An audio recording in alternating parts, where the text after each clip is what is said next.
fictions nabaga fictions webere byakabi tukyali ku mupiira gwaffe buli week tuba tugenda kuba tuanalyzing omupiira gwaffe enkya tulinayo omupiira gwa Uganda Cranes ng'esamba Tanzania so guli Mike yavuddeko twalaba Engineer Magogo yavuddeyo naawo obubaka nga sinzira ku ki ekyaliwo ku mupiira gwaffe ne performance yaffe n'atugamba one weather si nnungi ekyokubiri abazanyi beetaagamu molaalo ekyokusatu ali ku benchmarking AFCON 2027 pa bagenda okutegeka oyinza kukyogerako ki ekyo ngenda kutandika ne kyasembyeyo kya benchmarking ndowooza ekyo kirungi and wabanga yagenze Morocco nga ye omu ku bali ku actually vice president w'akakiiko akateesiteesi oba vice chairman w'akakiiko akateesiteesi ekyamututteyo ye nga ye specifically ng'agenze okukola benchmarking kulaba Morocco yategese etya kulaba Morocco ebiseera biri bitya kulaba environment Morocco gye yateereddewo clubs national teams eri etya I credit him for that. Okay, yakoze kirungi okubeera nti because bagenda okuddamu okukola ki okutegeka 2027 so ekyo kijja tuwa bakijjamu okumanya enkola y'ebintu biki babulamu ki balina okukyusaamu engeri gye balina okutegekamu ekyo kijja bayamba naye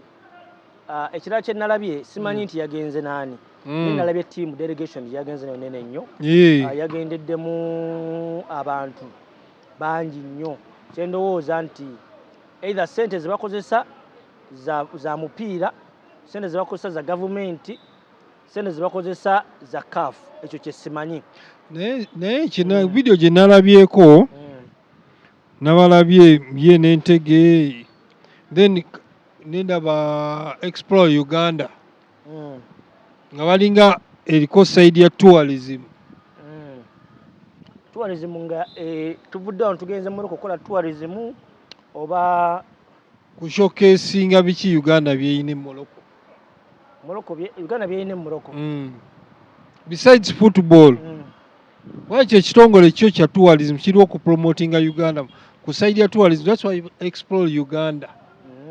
era video ginalaye nga lagire ku page ya Explore Uganda sijja gendayo nnyo naye nalabye nga bangi ate ng'era kyenkakasa nti sente ezikozesebwa sente za mupiira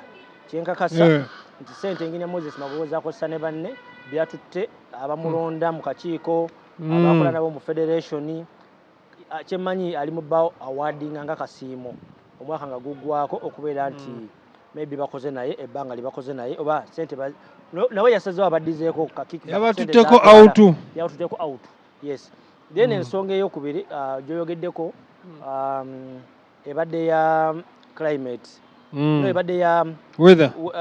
kyogedde ku weather moral ne benchmarking moral ekyo ngenda kyogerako Engineer Moses Magogo ndowooza yali badde n'ensonyi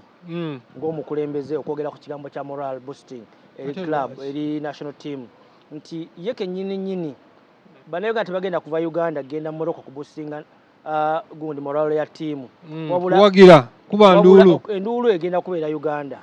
okitegeera n'obuwagizi kubanga tebali Uganda wano tugendagenda tujjuze ebisaawe ekyo kyali badde kitandika naye kennyini okubeera nti tiimu eno okugiboostinga yali badde nga gisasula mu budde because ekiboostinga moral y'omusambi kumuwa kasente ze mu budde yali badde nga allowances zaabwe ne bonuses zaabwe azibawa on time given the reason nti bali mu competition enzibu bali mu competition eyeetaaga obwongo bwonna omuntu okubeera nga ali focused bali mu competition eyeetaaga okubeera nga omusambi ali well facilitated kakati Engineer Moses Magogo lwaki nze ngamba nti mukyamu okwogera ekigambo ekyo babadde mu parliamentary games nga sente za omutwalo gwa dola baguba tabannaba nakuva mu kifo allowances zaabwe $720 buli lunaku nga bazifuna on time okitegeera kyogamba ye abadde ng'asama empiira gino ye abadde musanyufu abadde munakwavu abadde musanyufu kubanga sente abadde azifuna mu budde okitegeera abadde musanyufu ne ttiimu yaabwe naye kakati bano abaana Engineer Moses Magogo bwoli mu kukozesa ab'eggwanga ate ng'owooza moral boosting bwe kennyini kwata sente zaabwe kubanga sente ozifuna sente gavumenti abasasule okitegeera basasule mu budde then bajja kubeera moral boosted bali abasambi tuze tulonderera bo tebalinga bano bana Uganda bano wetuleeta Ogules ba Kapradosi ba Civic ba Lorenzo bayanga Lorenzo abo tebabimanyi bino ebyaffe ebyokubanja ebyokulinda mu okusamba mupira sente zazifunirawo bona abasasula mu budde abasambi timu egenda kuperforminga bulungi era enkya tusobola result yenjawulo okitegeera naye atowooza moral boosting balaga tebagenda kujja kuboostinga moral y'abasambi kwata sente ze bakubanja zonna ez'enkadde n'eziri current n'ezibali mu kampu zibawulayo batebabeere moral boosted ekyokubiri gwe kennyini gwalonda omutendesi gwa ttiimu y'eggwanga kyo omutendesi waffe wa Kibogwe gwe kennyini abulamu eronda omukulembeze agenda okwaba agenda asambisa akola line up era akola ettiimu y'eggwanga bona abanga oleeta abantu ab'Ekibogwe abantu ababulamu abantu abatali batuufu ku ttiimu y'eggwanga era Uganda ejja sigale performing nga butwagira naye ye agambye ejja performing tuize tugira be performing nti agambye mwe temumanyi kiri mu kampu mwogera boogezi tolooza omuzambi oyagala gwogenda okulaba ku line up manyi kyoba mulwadde wesuza atya okujjako olinga afunire injury mu training awo nyini ate omulwadde oba oyita waaki nze kyeŋŋamba tandika okubeera ng'oleeta abatendesi nga bw'oleeta disabli awo wonna kuwa credit naye omutendesi omwagala nnyo oyo mwagala naye yali akola ebintu ebituufu ono Paul Putin njagala obbabuli abannayuganda mugenda kulaba nga tusamba Tanzania layout ya ttiimu si nnungi ttiimu okusamba obulungi esamba bulungi given the fact nti erina coach omulungi erina coach agitendeka era ng'erina style of play magogo nkusaba bw'oba olonda omutendesi agenda otendekanga ttiimu y'eggwanga londa omutendesi agwanidde londa omutendesi omutuufu londa omutendesi agenda okukyusa omupiira gwa Uganda awo nyini Mike wenjagala okubuuliza teriyo possibility bannayuganda tusobola okuvaayo n'eddoboozi limu ne tugamba oyo omutendesi tetumwagala all mechanism yonna ekyo kisoboka naye si kyencouraging at the moment ekyogamba nti twekalakaase omutendesi si mulungi no let us give him time kubanga kati tukyalina kyakukola already gyali e Morocco yali ne ttiimu naye sente atulaba abawagizi bamanyi okugamba tetukwagala kisoboka era musobola omuboola nga bannayuganda naye at the moment tetwetaaga ekyo at the moment twetaaga kubeera nga tukwatira wamu kukkiririzibwa wamu kuwagira abasambi baffe nakuwagira mutendesi essaawa zino kubanga yaliwo tumulinde gwe tulina tumugumire yes tulinde tonamenti eggwe tonamenti bweggwa nga tulaba nti performance ya ttiimu yaffe si nnungi awo bannayuganda basobola okuraisinga voice then baluka bakyusa omutendesi ate agenda oba n'obudde obumala okuteeka ttiimu egenda okusamba mu 227 okitegeera then olina ensonga endala gyewatandise nayo eyabadde eya weather awo ekya weather bali mu butiti empewo nyingi ye byonna byonna okubeera nga tulina omukulembeze yenna